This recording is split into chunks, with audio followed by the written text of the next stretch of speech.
Hey guys, Sam Nelson here from Website Muscle, and now we're on to step 5.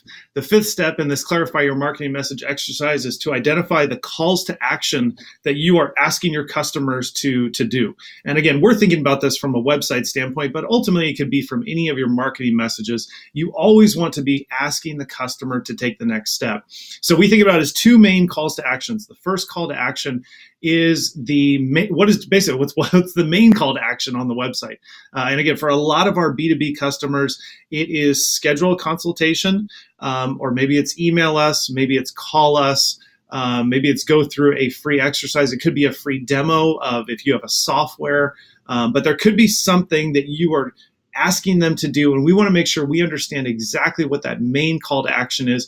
And we want you to be exactly sure that that is the one thing that you're going to be able to measure against, because we want to make sure that if you're looking for more calls, that any of your marketing efforts are solely focused on that main call to action, because that's what's going to drive revenue for your company. The second main call to action is we just call it secondary calls to action. So we want to make sure we've identified if somebody's not ready to schedule a consultation, what's a secondary or multiple secondary calls to action that we can put on your website, in your marketing material.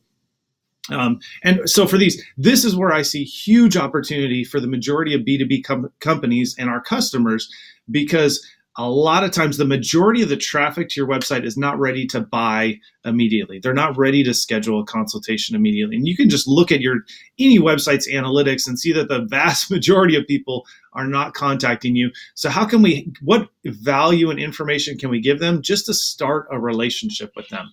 So I would think about having an ebook, a value-added ebook that really adds value that somebody could then download, and you could get their email address and start an email campaign with them. The second thing could be a video course or just maybe one video, a hugely valuable video that somebody would say, yes, I want to watch that. I want to start a relationship with your company. So again, it could be a video, it could be an ebook, it could be a video series, it could be an email newsletter series. I've seen those work really, really well. A lot of different ways to create that call to action that you could get somebody to, again, start a relationship. They're not ready to schedule a consultation right then, but they're interested in you solving their problem. So actually, that's a good example. So what happens is the secondary call to action, I would say, should solve back in step 2 when we talked about the problem, or their frustration, their concern, their questions.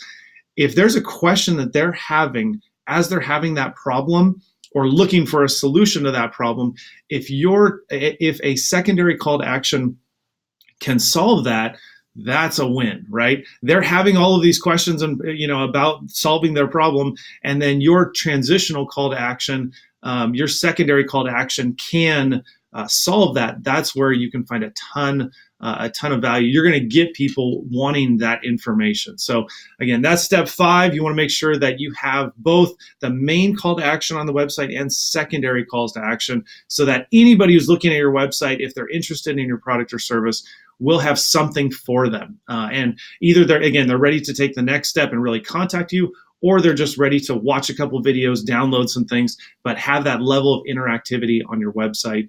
That's step 5. Watch the next one for step 6.